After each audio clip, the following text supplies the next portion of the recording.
Hello, I hope you are doing well today. I thought it would be a good idea to finally share my thoughts on the Persian principle and why I believe reciprocity, not the golden rule, is the only foundation for coherent morality. This is something we can learn even from the wild wolves. They know something we seem to have forgotten. Christopher Hitchens was fond of pointing out something that made the religious rather uncomfortable. Morality does not come from Scripture. It cannot come from Scripture because we observe moral behavior throughout the natural world in creatures that have never cracked open a Bible nor so much as pondered the Sermon on the Mount. Watch wolves in their natural habitat and you'll witness something extraordinary, a complete moral system in operation, one that maintains social cohesion, enforces boundaries, teaches consequences, and even demonstrates mercy. And they manage all of this without a single commandment etched in stone. When a beta wolf challenges the alpha and loses, observe what happens. The alpha places its jaws around the throat of the defeated challenger. The power to kill is demonstrated, unmistakable and immediate. But notice, the jaws do not close. Space is granted for submission. The beta yields, and in that moment, the alpha shows restraint. This is mercy, but mercy that only has meaning because the capacity for lethal force has been established. Order is now restored. The pack continues as a unified whole. This is not chaos. This is not even cruelty. This is a sophisticated moral framework operating without the benefit of religious instruction.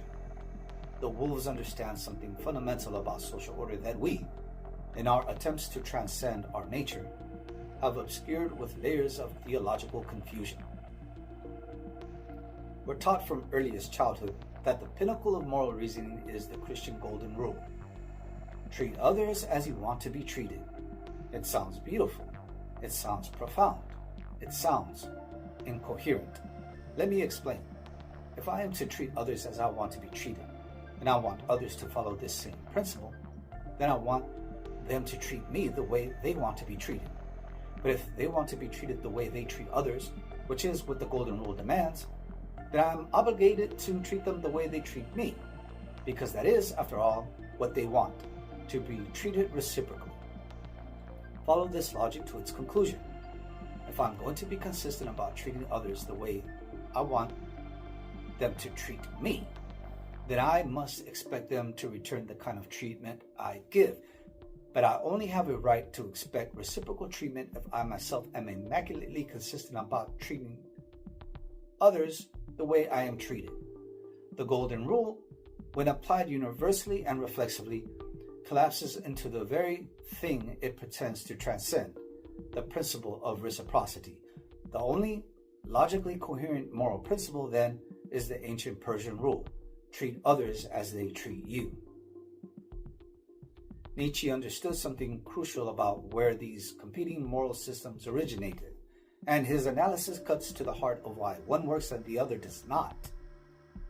The Persian principle of reciprocity comes from a people who were rulers, who felt themselves dignified, who possessed power and agency in the world. Their morality reflects their station. It assumes the capacity to act, to enforce consequences, to establish boundaries. It is the morality of those who can look reality in the face and respond to it directly. The Christian golden rule, by contrast, grew up within a defeated people living under the heel of the Roman Empire. It is the morality of those who are powerless, of those who cannot enforce consequences, who cannot respond to violation with immediate action. When you lack the power to address wrong directly, what option remains? Moral appeal, the promise of divine justice. Later, the cultivation of virtues like meekness and turning the other cheek, not because these are objectively superior moral positions, but because they are the only positions available to the subjugated. As Nietzsche observed, Christianity had to first burden mankind with a mountain of sins before it could come along to save them. It is a complete degradation, a psychological trick that creates the very disease it claims to cure. But here's what makes the Persian principle truly sophisticated. It's not simply an eye for an eye in the vengeful sense that we've been taught to dismiss. It operates in two distinct phases, and understanding this is crucial. Phase 1. Immediate proportional response. When a boundary is violated, when harm is done, the response must be swift, clear, and proportional. This is not vengeance. This is the establishment of order. In our modern system, when a crime is discovered, what happens? The person is arrested immediately. That is power. That is justice. The response is commensurate with the violation and occurs in direct relation to the offense. This immediacy is critical. Reciprocity that is delayed, that nurses grudges, that continues to poison someone's life weeks or months after the initial conflict, this is not power, this is weakness masquerading as strength. True reciprocity is decisive and then complete. Phase 2, mercy and elevation. Only after order is established, only after the offender has been defeated in the sense that consequences have been enforced, does the second phase become possible, mercy and rehabilitation. The wolf's jaws are at the throat, but they do not close.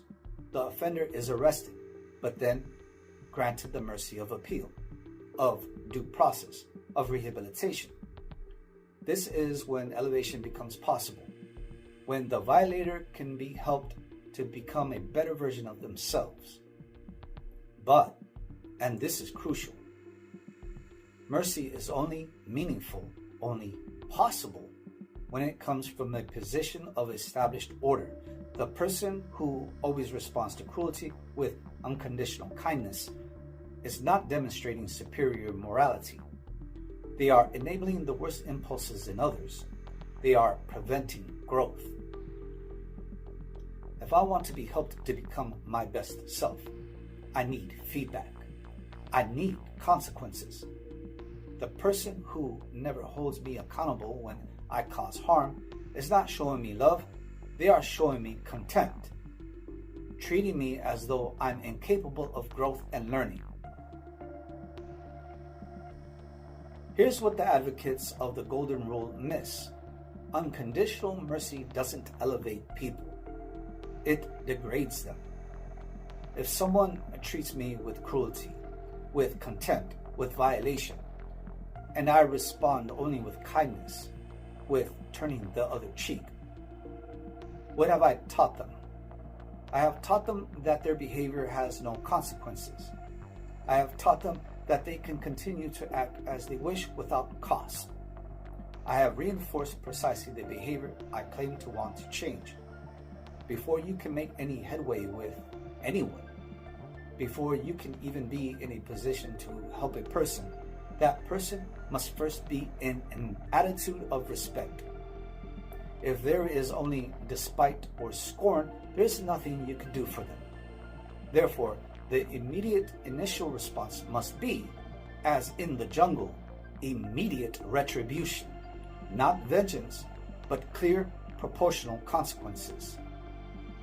Mercy comes only when one is already defeated, when order has been reestablished.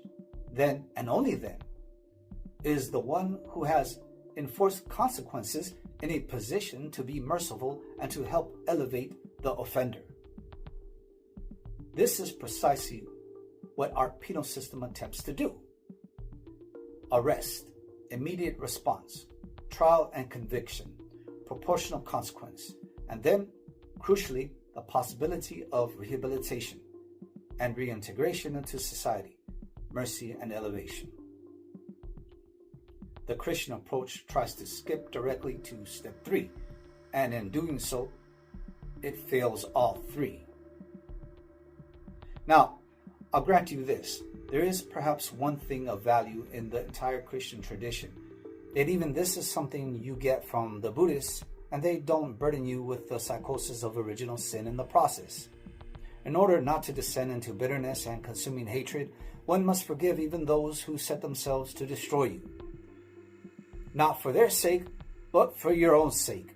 If I descend into foaming hatred of those who would have harmed me, if I become consumed by fantasies of revenge and spend my days nursing grievances, I become a corrupted wraith haunting some lonely hill.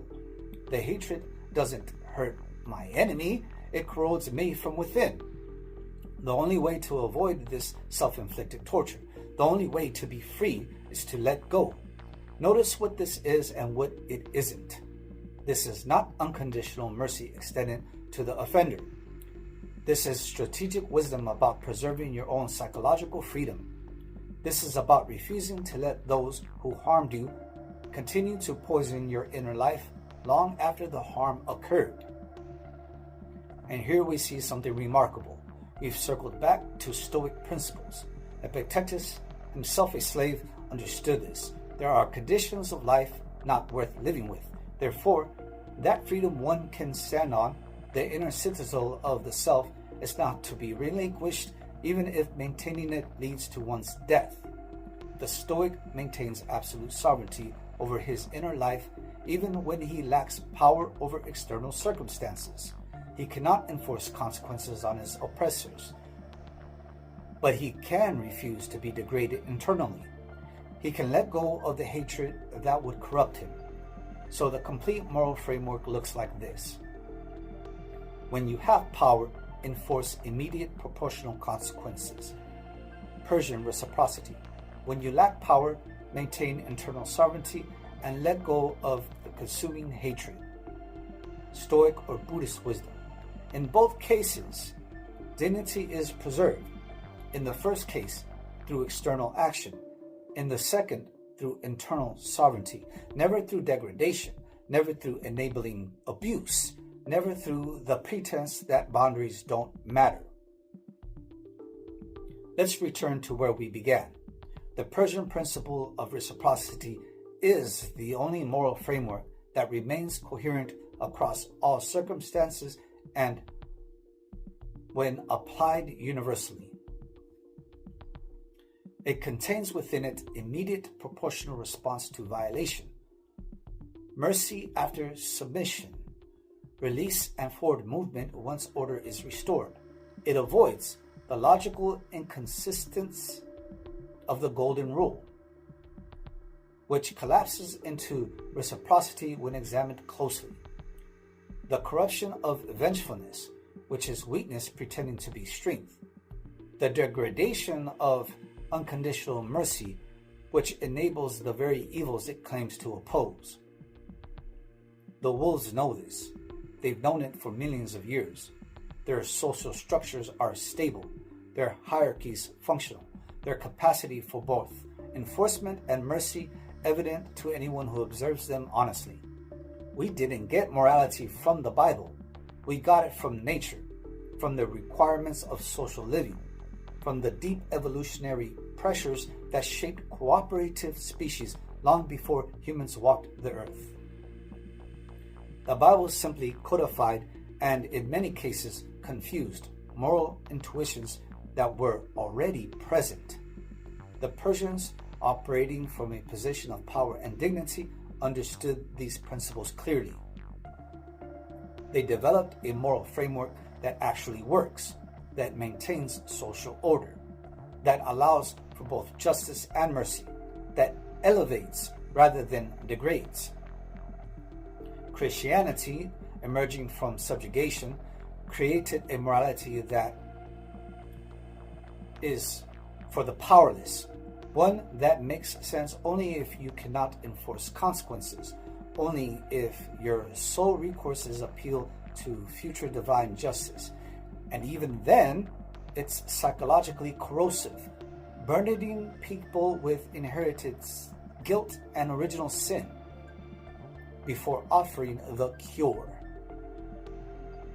It's time we acknowledge what the wolves have already known, what the Persians understood, what the Stoics practiced. Morality is not about transcending our nature. It's about understanding our nature clearly and building systems that align with how social creatures actually function.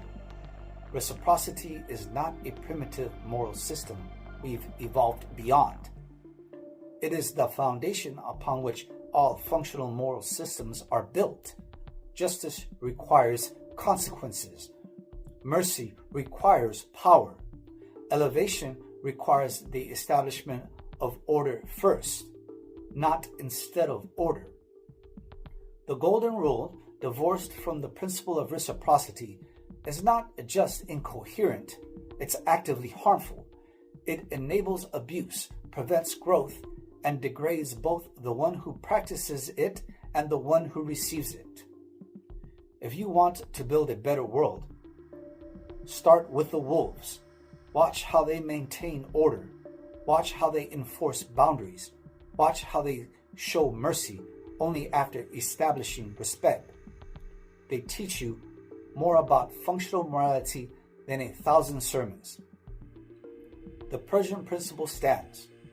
Treat others as they treat you, immediately, proportionately, and then, once order is established, extend mercy and work toward elevation.